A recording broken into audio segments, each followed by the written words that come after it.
Assalamualaikum warahmatullahi wabarakatuh. Bersama Cikgu Masura dalam Madah Tarikh. Hari ini kita akan belajar tajuknya Nabi Muhammad SAW meninggal dunia. Sebelum kita belajar, marilah sama-sama kita membacakan doa. Bismillahirrahmanirrahim. Allahumma aftah alaina hikmataka wanshur alaina min khazaini rahmatika ya arhamar rahimin. Rabbi zidni ilman warzuqni fahman. Rabbi shrah li sadri wa yassir li amri wahlul 'uqdatam min lisani yafqahu qawli. Ya belajar, kita belajar tajuk Nabi Muhammad SAW meninggal dunia. Nabi Muhammad SAW tinggal di Yasrib, Al-Madinatul Munawwarah selama 10 tahun. Baginda berdakwah dan membina masyarakat Islam di sana. Baginda meninggal dunia ketika usianya 63 tahun. Semua orang Islam berdukacita di atas kewafatan Rasulullah SAW. Seterusnya belajar, marilah kita dengar tentang kewafatan Nabi Muhammad SAW. Marilah kita dengar bersama. Hari ini kita akan belajar bidang sirah dengan tajuk kewafatan Nabi Muhammad SAW, siri yang kedua. Mari kita mula. Mari kita lihat kesan daripada peristiwa kewafatan Nabi Muhammad SAW. Peristiwa kewafatan Nabi Muhammad telah memberikan kesan kepada para sahabat dan umat Islam.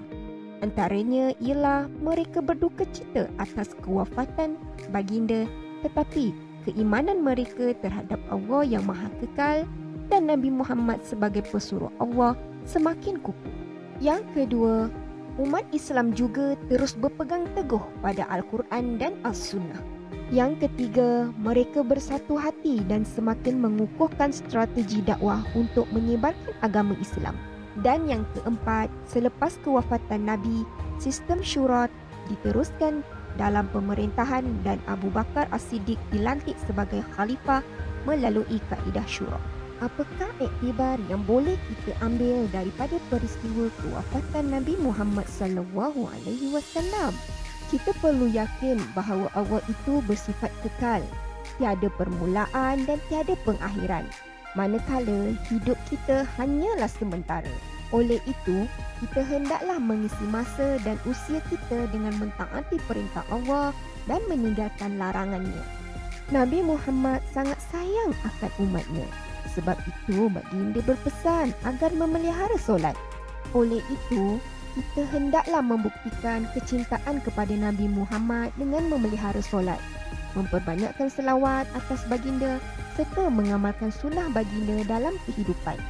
Yang ketiga, kita perlu mencontohi sikap Abu Bakar As-Siddiq yang mana beliau sentiasa membantu dan menyokong baginda sama ada dalam keadaan senang ataupun susah. Kita mestilah berusaha menjadi sahabat yang baik, nasihat menasihati dan sentiasa bersedia membantu rakan dalam perkara kebaikan. Dan yang terakhir, Usama bin Zaid dilantik mengetuai angkatan tentera pada usia yang muda. Beliau dipilih kerana ketakwaan dan keistimewaan yang dimiliki olehnya. Hal ini menunjukkan nilai kehebatan seseorang di sisi Allah dan Rasul adalah pada imannya dan bukan pada harta serta usia. Baiklah, secara rumusannya, Nabi Muhammad SAW ialah Nabi terakhir diutuskan Allah kepada umat manusia. Selepas kewafatan Nabi, tugas menyebarkan dakwah Islam menjadi tanggungjawab kita semua. Ya pelajar, Nabi Muhammad SAW adalah manusia yang mulia. Sejak kecil, hidupnya selalu terjaga dari perbuatan buruk dan tercela.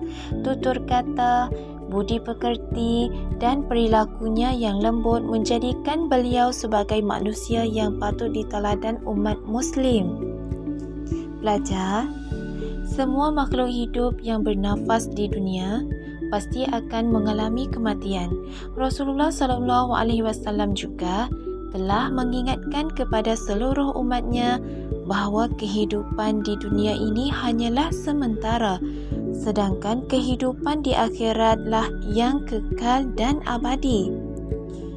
Kematian juga tidak mengenal siapa, waktu dan di mana kamu berada. Semua orang jika memang sudah takdirnya, dirinya pasti akan berpulang saat itu juga. Ya pelajar, kematian seseorang pun hanya Allah Subhanahu Wa Taala yang mengetahuinya, sehingga Rasulullah sallallahu alaihi wasallam memberikan nasihat kepada umatnya untuk sentiasa menyiapkan diri menghadapi kematian. Marilah kita lihat apa nasihat yang diberikan Nabi Muhammad sallallahu alaihi wasallam tentang kematian. Yang pertama, perbanyak mengingat kematian agar tidak tertipu dengan dunia. Sentiasa mengingat kematian dapat membuatkan seseorang lebih merasa lapang dalam hidupnya. Itu yang pertama ya pelajar. Yang kedua, amal ibadah merupakan teman setia di alam kubur nanti. Saat di dalam kubur, tentu semuanya akan terlihat gelap dan sempit. Di saat itulah, hanya amal ibadah selama hidup yang boleh menolong menemani seseorang dalam kuburnya. Itulah yang kedua. Yang ketiga, menjelang ajal bersikaplah dengan tenang dan terus mengucap kalimah syahadah. Rasulullah sallallahu alaihi wasallam menganjurkan seseorang saat menjelang ajalnya tetap bersikap tenang dan diam, terus mengucapkan kalimah syahadah. Yang keempat, selalu berprasangka baik kepada Allah Subhanahu Wa Taala. Rasulullah sallallahu alaihi wasallam memperingat umatnya untuk selalu berprasangka baik kepada Allah Subhanahu Wa Taala. Sebab dengan hanya berharap kepadanya lah kita agar diberi rahmat dan ampunannya. Yang terakhir, yang kelima, Rasulullah sallallahu alaihi wasallam melarang meminta suatu kematian. Rasulullah sallallahu alaihi wasallam sangat melarang manusia untuk meminta didatangkan suatu kematian. Meski mengalami kesusahan seberat apapun dalam hidupnya, kerana Allah Subhanahu Wa Taala tidak akan memberikan suatu ujian pada hambanya melampaui batas kemampuannya. Itu dia nasihat yang diberikan Nabi Muhammad sallallahu alaihi wasallam tentang kematian. Seterusnya pelajar, marilah kita bacakan perkataan dalam bahasa Melayu dan juga dalam bahasa Thai. Perkataan yang pertama, wafat. Wafat dalam bahasa Melayu artinya mati, mati. Dalam bahasa Thai, siaชีวิต. Perkataan yang kedua, perkataan membina. Membina dalam bahasa Melayu artinya membangun, membangun. Dalam bahasa Thai, sang. Perkataan yang ketiga, berdukacita. Berdukacita dalam bahasa Melayu artinya susah hati, susah hati. Dalam bahasa Thai, siaใจ. Ya pelajar, hari ini kita belajar setakat ni saja dulu dan jangan lupa nasihat Rasulullah sallallahu alaihi wasallam tentang kematian. Semoga kita meningkatkan lagi amal ibadahnya sebab setiap makhluk hidup pasti akan mengalami kematian. Jadi, persiapkan segala amal ibadah selama masih diberikan kesempatan hidup oleh Allah Subhanahu Wa Taala. Wabillahi taufiq wa hidayah. Assalamualaikum warahmatullahi wabarakatuh.